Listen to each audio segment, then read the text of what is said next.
Palinlaki ang paghahanda ay hindi dekorasyon sa seminar, hindi lang litrato sa tarpaulin, kundi sandatang dala sa oras ng panganib. Kaya nangarap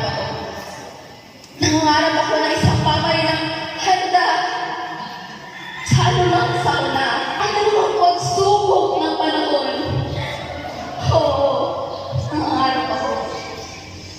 Nangarap hindi lang sa bigas na maabot sa kaban, kundi sa kalamang ipinahasa sa kapatang uhaw sa dahilan, sa puso marunong magbahagi sa tahanan, sa kamay na bukas, kahit kapos ang naman.